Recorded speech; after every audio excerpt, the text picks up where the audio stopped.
एक स्क्रीन, एक चेहरा, एक चैट बॉक्स। पर क्या ये प्यार है या बस एक भ्रम? क्या वाकई कोई हमें जान सकता है बिना हमारी आंखों में देखे? और क्या हम जान सकते हैं कि दूसरी तरफ जो बैठा है वो भी सच बोल रहा है? आज के डिजिटल जमाने में रिश्ते स्क्रीन के पीछे से शुरू होते हैं और कभी-कभी वहीं खत्म भी हो जाते हैं। लेकिन इन ऑनलाइन रिश्तों के पीछे जो साइकोलॉजी है वो कहीं ज्यादा गहरी, पेचीदा और हैरान कर देने वाली है जितना आप सोच सकते हो। तो आराम से बैठिए, क्योंकि आज हम खोलेंगे ऑनलाइन रिलेशनशिप्स के मनोविज्ञान की परतें, बिना रोके, बिना कट किए। शुरू करते हैं। क्यों ऑनलाइन रिश्ते इतने आकर्षक लगते हैं? सबसे पहले यह समझो कि इंसान को कनेक्शन चाहिए। यह हमारी बेसिक साइकोलॉजिकल जरूरत है। जब इंटरनेट आया तो हमें लगा अब तो पूरी दुनिया हमारी उंगलियों पर है। लेकिन असल में हुआ क्या? अनजान लोगों से बात करने का क्रेज क्यों होता है ऐसा? क्योंकि जब हम किसी को नहीं जानते तो हमारा दिमाग खाली जगह भरने लगता है। हम उनकी प्रोफाइल, उनकी बातें देखकर अपनी कल्पना से उनके बारे में धारणा बना लेते हैं और हमारी ही बनाई हुई ये इमेज हमें उनसे जोड़ देती है। यही कहलाता है आइडियलाइजेशन इफेक्ट, यानी हम सामने वाले को वैसा मान लेते हैं जैसा हम देखना चाहते हैं। और यही एक वजह है कि ऑनलाइन रिश्ते जल्दी गहरे लगते हैं लेकिन जल्दी टूट भी जाते हैं। अब बात करते हैं दिमाग के केमिकल्स की। जब आप किसी का मैसेज देखते हो, हे आई मिस्ड यू, तो आपके दिमाग में डोपामीन रिलीज होता है। ये वही केमिकल है जो आपको चॉकलेट खाने या सोशल मीडिया लाइक्स मिलने पर मिलता है। यानी जब भी कोई नोटिफिकेशन आता है, खासकर उस इंसान से जिससे आप कनेक्टेड हो, तो आपका दिमाग आपको रिवॉर्ड देता है और यही बनाता है डोपामीन लूप। आप और मैसेज की उम्मीद करने लगते हो और अगर सामने वाला रिप्लाई न करे तो वही सिस्टम आपको सजा भी देता है। लो डोपामीन, लो मूड, यानी आप उस इंसान के बिहेवियर से सीधा जुड़ गए हो मानसिक रूप से। और यहीं से शुरू होता है भावनात्मक अटैचमेंट का असली खेल। भ्रम बनाम सच्चाई। क्या आपने कभी सोचा है कि आप जिससे चैट पर बहुत गहराई से जुड़े हो, सामने मिलने पर उतना कनेक्शन महसूस क्यों नहीं होता?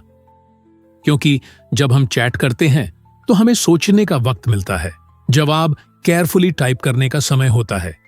सामने वाला हमें बहुत वेल स्पोकन, समझदार और मैचिंग लगता है, लेकिन रियल लाइफ में जेस्चर्स, टोन, बॉडी लैंग्वेज सब कुछ बदल जाता है।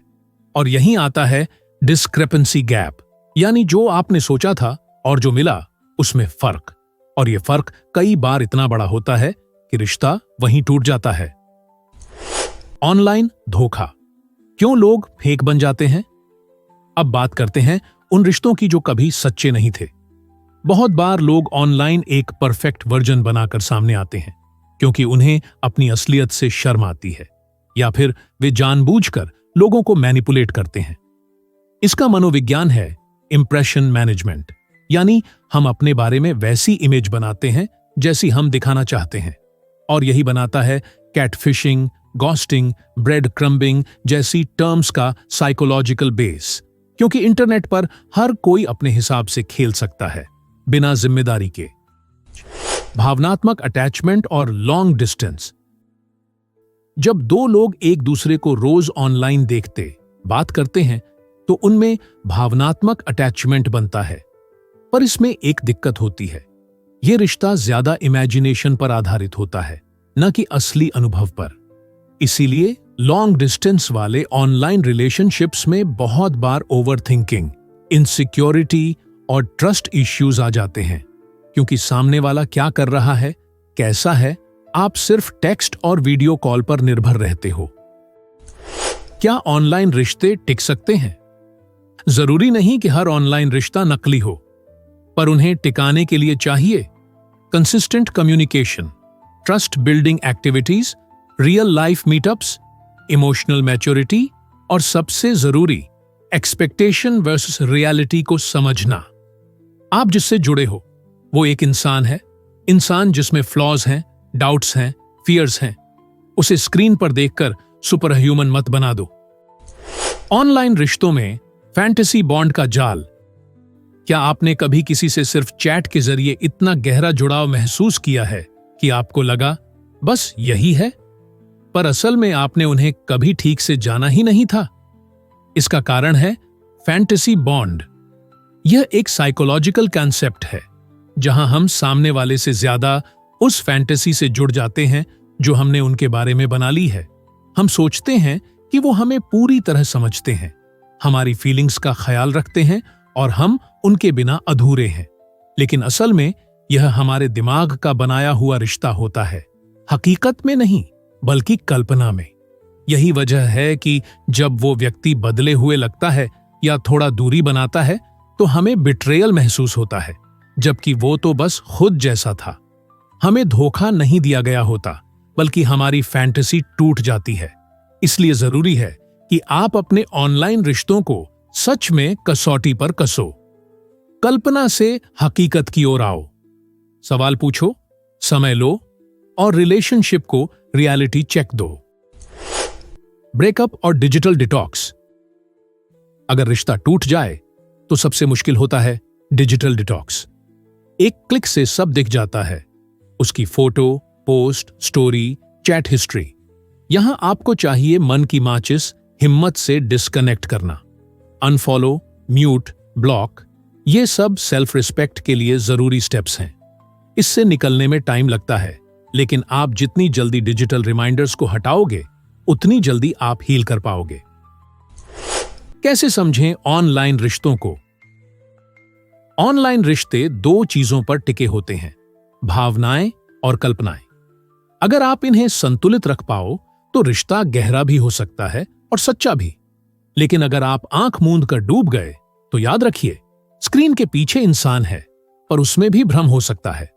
तो खुद को मत खोइए, कनेक्ट कीजिए लेकिन होश के साथ, प्यार कीजिए लेकिन सच के साथ।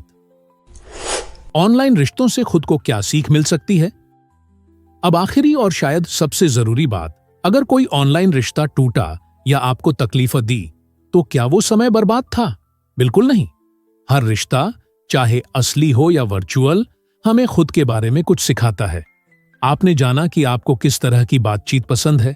आपने पहचाना कि आपको कब इनसिक्योरिटी महसूस होती है। आपने सीखा कि बाउंड्रीज क्या होती हैं और उन्हें कैसे बनाए रखा जाए। आपने देखा कि आप दूसरों के लिए कितना एडजस्ट करते हैं और खुद के लिए क्या खोते हैं। ऑनलाइन रिश्ते सिर्फ कनेक्शन नहीं होते, ये आईना होते हैं जो हमें खुद का चेहरा दिखाते हैं, जैसा हम असल में हैं। और अगर आप इस आईने को सही नजर से देखें तो ये रिश्ते आपको तोड़ते नहीं, तराशते हैं। अगर आप चाहते हैं कि अगली बार हम ऑनलाइन डेटिंग में मनोवैज्ञानिक रेड फ्लैग्स पर वीडियो बनाएं तो कमेंट में जरूर बताइए। और अगर ये वीडियो आपकी सोच से मैच हुई हो तो इसे शेयर जरूर कीजिए, क्योंकि हो सकता है किसी और को भी इसकी जरूरत हो। माइंड वेदा, जहां साइकोलॉजी रियल लाइफ से मिलती है। वीडियो में अंत तक बने रहने के लिए आपका धन्यवाद।